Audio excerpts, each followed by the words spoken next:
Oke, bismillahirrahmanirrahim. Assalamualaikum warahmatullahi wabarakatuh. Waalaikumsalam warahmatullahi wabarakatuh. Apa kabar semuanya? Baik. Pagi. Pagi. Oke, baiklah, kita buka perkuliahan pada pagi hari ini dengan membaca basmalah bersama-sama. Bismillahirrahmanirrahim. Materi pembelajaran kita pada hari ini adalah terkait dengan etika profesi auditor. Etika profesi auditor. Tujuannya adalah dari pembelajaran ini teman-teman mahasiswa mampu menelaah dan mengurai kode etik akuntan publik yang berlaku di Indonesia. Baik, sebelum saya masuk ke materi, menurut teman-teman apa itu etika? Silakan Dewi. Etika itu norma. Norma. Oke, ada yang lain? Izin menjawab, Pak. Ya, silakan. Etika itu akhlak. Akhlak. Ya. Apa itu etika? Coba kita lihat. Tadi jawaban teman-teman, etika itu adalah norma, etika itu adalah akhlak. Itu betul bahwa etika itu adalah refleksi kritis ya. Refleksi kritis dan logis atas nilai dan norma-norma yang untuk pengendalian diri. Nah, ini bahwa etika itu adalah bagian dari pengendalian diri supaya seorang profesional itu dalam bekerja sesuai dengan tracknya. Kita lanjut ke pembahasan yang kedua, yaitu apa itu profesi. Nah, sebelum saya menjelaskan apa itu karakteristik dari profesi, menurut teman-teman, profesi dengan pekerjaan pada umumnya itu sama atau berbeda? Saya, Pak. Silakan. Sama, Pak. Sama. Kenapa sama? Karena profesi adalah pekerjaan yang memiliki tanggung jawab.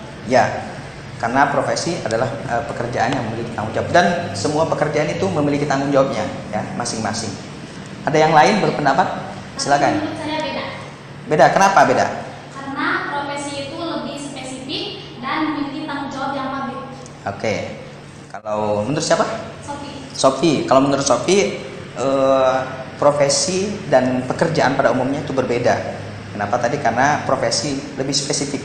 Coba kita lihat apa itu karakteristik dari profesi, sehingga nanti kita bisa mengambil kesimpulan apakah profesi dan pekerjaan itu sama. Ya. Profesi itu memiliki 7 karakteristik. Karakteristik yang pertama adalah memiliki bangunan pengetahuan yang khusus. Ya. Kemudian yang kedua, melalui proses pendidikan formal, ya, yang diakui untuk memperoleh pengetahuan spesialis tersebut.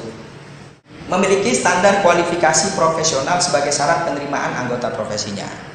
Keempat, memiliki standar perilaku yang mengatur hubungan antar praktisi dan klien, rekan sejawat dan masyarakat pada umumnya. Ini disebut dengan kode etik. Setiap profesi itu harus punya kode etik, ya. Nah, setiap profesi harus punya kode etik.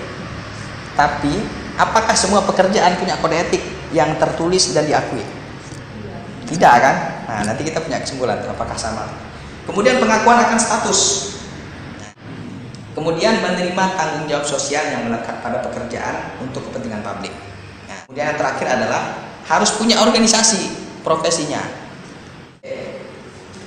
Jadi dari sini kita bisa menyimpulkan bahwa tidak semua pekerjaan disebut profesi, tapi profesi pasti pekerjaan. Oke. Selanjutnya adalah ciri-ciri profesi. Nah, profesi ini memiliki ciri-ciri. Ciri-ciri yang pertama adalah altruisme, yang kedua kompetensi, yang ketiga otonomi. Oke, masuk kita ke pembahasan terakhir dalam mata kuliah kita hari ini adalah apa prinsip etik akuntan publik. Bahwa akuntan publik itu adalah profesi yang diakui oleh negara. Akuntan publik itu adalah salah satu profesi yang diakui oleh negara dan memiliki organisasi Nah, organisasinya IAPI. IAPI memiliki kode etik akuntan publik. Prinsipnya ada 5. Prinsip etik akuntan publik. Yang pertama adalah integritas. Oke. Akuntan publik itu harus memiliki integritas yang baik. Kemudian yang kedua adalah objektivitas. Objektivitas itu tidak bias, tidak ada benturan kepentingan, dan tidak ada tekanan dari pihak lain. 3. Kompetensi dan kecermatan profesional atau kehati-hatian profesional. Yaitu akuntan publik itu harus senantiasa memelihara apa? Pengetahuan dan keterampilan. Nah, yang keempat, kerahasiaan. Bahwa akuntan publik itu harus menjaga kerahasiaan informasi yang diperoleh dari hubungan profesional. Nah, terakhir adalah perilaku profesional. Nah, perilaku profesional ini mematuhi ketentuan regulasi dan ketentuan yang berlaku. Ini contoh kasus pelanggaran kode etik akuntan publik yang berujung apa? Sanksi. Ya.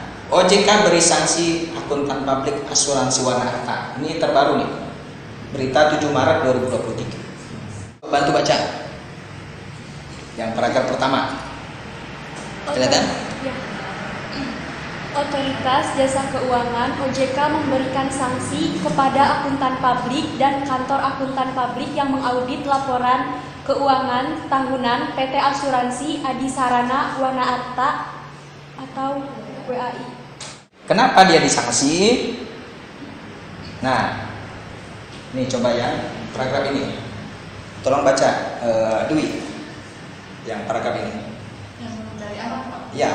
Aman menjelaskan sanksi pembatalan surat tanda terdaftar OJK untuk KP Nurdiaman dan KAP KNMT diberikan karena dinilai melakukan pelanggaran berat sebagaimana dimaksud dalam pasal 39 huruf B POJK nomor 13 POJK _03/2017 tentang penggunaan jasa akuntan publik dan kantor akuntan publik dalam kegiatan jasa keuangan POJK 13 tahun 2017. Oke, dari kasus Wana Arta ini, menurut teman-teman prinsip kode etik apa yang dilanggar sehingga mendapat sanksi ya dari regulator, dalam ini ALOJK? Apa prinsip apa yang dilanggar? Izin menjawab, Pak. Silakan. Siapa namanya? Is. Ya, silakan Is. Melanggar kompetensi dan kehati-hatian profesional. Oke. Ya. Apa lagi selain itu? Izin menjawab, Pak. Silakan. Atas nama siapa? Ini Oke, silakan. melanggar perilaku profesional karena melanggar ketentuan yang sudah ditetapkan oleh OJK. Oke. Selain auditor itu harus punya kompetensi dan juga harus tadi perilaku profesional, yaitu patuh terhadap regulasi yang berlaku. Dari keseluruhan ini, prinsip etik yang ada 5, 1 integritas, 2 objektivitas, 3 kompetensi dan kehati-hatian profesional, 4 kerahasiaan, 5 perilaku profesional. Jadi kenapa akuntan publik itu harus punya kode etik? Agar masyarakat percaya, agar publik itu trust, percaya kepada profesi akuntan publik. Cukup ya, saya rasa cukup. Kita tutup dengan hamdalah. Demikian dari saya, kurang lebihnya saya mohon maaf. Terima kasih atas kehadiran teman-teman. Assalamualaikum warahmatullahi wabarakatuh. Waalaikumsalam warahmatullahi wabarakatuh. Plus untuk kita semua.